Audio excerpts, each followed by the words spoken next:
Bonjour à toutes et à tous, aujourd'hui une nouvelle vidéo et aujourd'hui une petite vidéo, voilà, pas divertissante mais un petit peu explicative et c'est pour juste dire d'avoir une petite vidéo entre deux grosses vidéos que je pourrais préparer. Alors aujourd'hui on va plus se concentrer sur euh, une faculté qu'on a tous, une capacité qu'on a tous, la marche. Et la question que je m'étais posée au bout d'un moment c'était si la marche c'était vraiment entre guillemets un remède, en tout cas une bonne aide pour brûler les graisses corporelles et enfin sous-cutanées et intra-viscérales. Enfin, je sais pas si on pourrait dire intra ou inter plutôt viscéral. Alors, du coup, je me suis posé la question, j'ai rédigé mon plan et du coup, c'est pour ça que je vais lire un peu parce que je vais pas tout apprendre par cœur parce que sinon ce serait très robotique. Alors du coup, je me suis déjà posé la question, qu'est-ce que la marche? Et bah tout simplement, hop, je vais vous mettre à chaque fois les petites définitions à côté qui sont juste là. Alors déjà la marche, donc d'après dictionnaire qu'on peut trouver encyclopédie ou sur internet directement, c'est un mouvement acquis en général au cours de la deuxième année de la vie, donc c'est-à-dire au développement de la locomotion. Si vous n'avez pas encore vu mes vidéos par rapport au développement de la locomotion, de la préhension, elles sont disponibles. Il y a une playlist exprès pour ça, je vous le mets en description. Donc au deuxième année de la vie, permettant le déplacement du corps, donc la locomotion, sur les deux pieds dans une direction déterminée. On peut aussi la définir comme étant une action de marcher. L'action de marcher est considérée comme une activité physique, un exercice sportif. Et je tiens à cette définition-là, c'était une activité physique, même si ça peut être un sport, par exemple la marche nordique. Sauf que là, on va engager les membres inférieurs, mais aussi les membres supérieurs, avec les bâtons, voilà. Donc la marche, c'est ça. Maintenant, quels sont les avantages de la marche? Donc, toujours ici. Alors, même si la marche n'est pas une activité aussi intense que la course, ça, on en est sûr. Tout simplement parce que la marche, on est à peu près, en fonction des morphologies et des personnes, la cadence elle est à peu près de 4 à 6, 7 km/h, comparé à la course, où là, bon, on est déjà un peu plus au-delà de 6, jusque 14 km/h, voire plus si on est bon. Sachant que c'est une course qu'on tient dans le temps, hein, pas un gros sprint où là on est à plus de 20 km/h. Donc, aussi intense que la course. Elle n'en demeure pas moins un sport complet, donc je dirais pas un sport, mais plutôt une activité physique. En plus de vous aider à maintenir une bonne forme physique, la marche permet de faire travailler les articulations, les muscles, les tendons, ainsi que le système cardio-respiratoire. Donc là, c'est vrai qu'on engage tous les composants d'un membre, donc membre inférieur surtout. Donc comme je l'ai dit, articulations, muscles, tendons, tous ces systèmes-là, enfin ces systèmes-là, et surtout le système cardio-respiratoire, simplement parce qu'on va faire pulser notre cœur, même si c'est assez faible, et surtout faire travailler le système respiratoire, donc les poumons. Et donc tout ça pour dire que marcher régulièrement, ça agit directement sur les appareils circulatoires et locomoteurs. Donc locomoteur, comme j'ai dit avant, c'est tout simplement les membres inférieurs.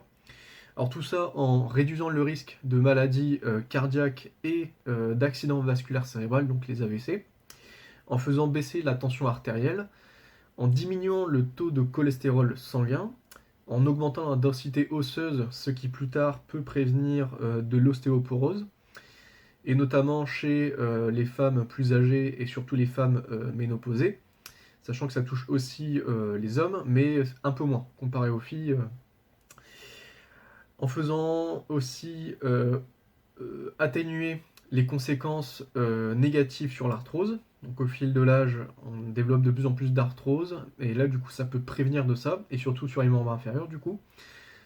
Donc par exemple les genoux, les chevilles, les hanches, et aussi en soulageant les maux de dos, tout simplement parce qu'on va avoir une meilleure posture en général, une meilleure posture dorsale, et surtout avoir une meilleure activation du tonus musculaire postural, et surtout postérieur du coup.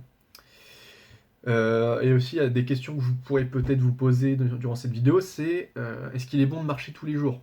Alors je vais donner mon avis après, mais du coup je vais vous dire ce que j'ai pu noter juste avant avec mes recherches. C'est qu'il est préférable de marcher tous les jours car les bienfaits sont cumulatifs. Donc c'est-à-dire que si vous marchez tous les jours une certaine durée, et ben vous allez avoir les effets qui se cumulent au fur et à mesure des jours. Et plus les séances de marche sont espacées, plus les effets cumulatifs sont réduits. Donc ça, c'est de la logique. Au plus vous espacez, par exemple, vous le faites le lundi, le mercredi, le vendredi et le dimanche, à chaque fois, bah, il y a un jour, il y a un jour creux. Alors que si vous le faites tous les jours, voire peut-être 4 jours sur les 7, voilà, il y aura quand même une petite différence. Tout simplement, on a les recommandations à chaque fois qu'on peut entendre au quotidien, c'est 30 minutes d'activité physique ou sportive par jour. Donc pour ça que la marche, elle peut bénéficier à tout ça. Alors moi, mon avis, c'est plutôt que de marcher tous les jours, c'est par exemple si vous allez en faculté, en lycée ou au travail tout simplement à pied, bah profitez-en au lieu de chaque fois prendre les transports en commun. Après, il faut pas non plus que ce soit au-delà de 30 minutes de marche, après sinon ça va être un peu compliqué. Mais cumuler tous les jours de la marche, je pense qu'au bout d'un moment, enfin moi je l'ai ressenti, c'est que ça commençait à faire mal aux genoux et aux chevilles. Donc à voir. Il faudrait peut-être jauger peut-être 3 jours, un jour de repos entre guillemets et 3 jours ensuite, comme ça on a une semaine. Mais c'est vrai qu'au bout d'un moment, si vous cumulez trop, alors trop, parce que c'est pas intense la marche, hein, mais ça dépend si vous marchez rapidement ou pas. Mais si vous marchez rapidement, enfin un peu plus rapidement que la moyenne comme moi, bah, au bout d'un moment vous avez un peu mal aux genoux et aux chevilles surtout, parce que tendon d'Achille, il y va avec les. Avec, enfin, pas dire les pulsations, mais le fait de marcher tout le temps. Et aussi, vous pourriez peut-être vous poser une question, c'est est-ce que la marche fait perdre du ventre, des cuisses, des hanches, et tout simplement en général du gras? Alors pareil, j'ai trouvé ce que j'ai dans mes recherches, c'est que les médecins et spécialistes de santé s'accordent à dire que la marche, c'est un excellent choix pour perdre du poids. Alors perdre du poids, normalement, c'est, entre grosses guillemets, du gras et du muscle. C'est combiné, hein. Parce que, enfin, c'est poids, mais plutôt masse corporelle, donc c'est-à-dire la masse maigre et la masse grasse. Mais moi, c'est plutôt la masse grasse, surtout que je m'intéresse. Donc elle permet à vos muscles de brûler des calories, tout en puisant dans vos réserves de graisse. Donc c'est-à-dire que au lieu de puiser directement dans les réserves musculaires, et ben ça va prendre directement dans les réserves sous-cutanées et pourquoi pas viscérales, si c'est fait sur le long terme.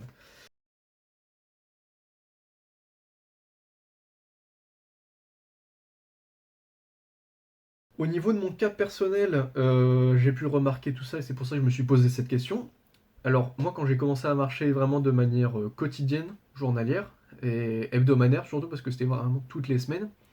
Donc c'était l'année dernière en début de licence 3 EM. Du coup c'était de début septembre jusque novembre. Donc pourquoi novembre? Parce que tout simplement, enfin entre octobre-novembre entre guillemets, parce que c'était le deuxième confinement. Voilà, donc tout le monde à la maison et arrêt de l'activité physique quotidienne. Voilà, merci. Et donc du coup, entre deux, ce que j'ai eu l'intelligence, ou en tout cas la nécessité de noter ma masse corporelle, ou mon poids, c'est comme vous voulez, c'est que là, je vous le mets tout simplement ici à chaque fois, hein. Le mardi 1er septembre 2020, donc vraiment, on va dire la rentrée, j'étais à 70,4 kg. Le samedi 26 septembre, donc pratiquement la fin du mois, 68,3 kg. Donc on voit quand même qu'il y a une nette différence. Samedi 24 octobre, donc un mois plus tard, 67,6. Donc on a 700 grammes de perdu sur un mois. Samedi 7 novembre, donc c'est là tous les coups, là où il y a eu le début de confinement. Et on est arrivé à un résultat. J'ai oublié de le noter, de toute façon il sera là. Mais de toute façon ça s'est stabilisé. Je pense que j'étais à 67,7. De toute façon il est là. Et alors par contre, il y a eu une grosse ellipse où j'ai rien noté. Et j'ai pu relever en mai 2021, donc voilà, quelques mois plus tard, hein, 3-4 mois plus tard, 69 kilos. Donc on peut voir que entre deux, bon, même s'il y a eu Noël entre deux, bon, c'est quand même passé, hein, mais il y a eu quand même un léger regain de poids. Et surtout là, quand je suis arrivé ici, le lundi 2 août 2021, donc on va dire moitié des vacances, 73 kilos. Donc on peut voir qu'il y a encore eu une sacrée transformation. Parce que 4 kilos sur quelques mois, bon, ça se fait progressivement, mais bon, on voit que l'activité physique n'était pas là toutes les semaines. Et surtout, ce qui est intéressant, c'est que j'ai pu me mesurer avec une balance impédance métrique. Alors même si c'est pas précis, je le sais, ça a quand même une petite estimation et ça permet surtout de voir les différences d'estimation au fil des mois. Donc là, j'ai pu la tester bon, le 24 décembre, donc juste avant Noël, juste avant de manger pile poil, je me suis dit, vas-y, je monte, je vais mesurer. Donc 24 décembre 2020, donc c'est là où on était en plein, je pense qu'on était encore dans le deuxième confinement, en plein dedans. Ah oui, parce que papy et mamie devaient manger dans la cuisine, nanana, truc à la con. Donc là, j'ai pu mesurer que je faisais 68,7 kg, 21,2% de gras, 57,5% d'eau, 34,7% de muscles et 6,7 kg d'os. Et on peut voir qu'ensuite j'ai fait une autre mesure, et donc là c'était pareil, c'était lundi 9 août. Non, c'était un peu plus tard. Et donc là du coup, en moins d'un an, on va dire, ouais, presque moins d'un an, à peu près 8 mois, je suis passé de 68,7 kg à ça, donc c'est-à-dire 72,5 kg. Donc il y a quand même 4 kg de différence à peu près. 23,5% de gras, donc j'en ai eu 2 en plus. 55,8 kg d'eau. Donc ça n'a pas trop changé et je pense que c'est pas très variable. Enfin, c'est variable mais vraiment très minime. 32,6% de muscles. Donc là, on peut voir que j'ai quand même perdu 2% de masse musculaire. Bon, c'est pas énorme non plus, hein, sur les 34, mais voilà, ça fait une petite différence. Et bon, ça bouge pas, enfin, ça a légèrement augmenté, je pense que c'est vraiment en fin de ma croissance là, c'est 6,8 kg d'os. Donc, tout ça pour dire que... Quelle humiliation! Nous sommes humiliés! Quelle humiliation! D'après les mesures que je vous ai énoncées juste avant, oui, la marche, ça peut être, entre guillemets, un remède pour brûler les graisses, si c'est fait dans de bonnes conditions, donc c'est-à-dire de manière journalière, si possible de manière hebdomadaire aussi, c'est au fur et à mesure des semaines, parce que c'est pas on se dit une semaine complète, la semaine après on fait plus rien, non, non, c'est presque tous les jours, et surtout que ça dure dans le temps. Donc ce que je vous invite à faire, c'est que si vous avez déjà effectué ces genres de petites expériences chez vous, et mettez-les dans les commentaires si vous avez des mesures comme moi, entre guillemets précises, ou en tout cas des estimations. Et pourquoi pas commencer à faire ce genre d'expérience, c'est-à-dire que le matin, l'après-midi ou le soir, vous marchez, ou vous faites en tout cas une activité physique pendant au moins 30 minutes, et vous mettez en commentaire les résultats plusieurs mois plus tard, voilà, peu importe. Les sources, pareil, je les mettrai dans la description si ça vous intéresse. De toute façon, ce que j'ai récité ici, c'est trouvable sur internet dès les premières recherches. Du coup, on se dit à une prochaine fois pour une nouvelle vidéo. Salut tout le monde!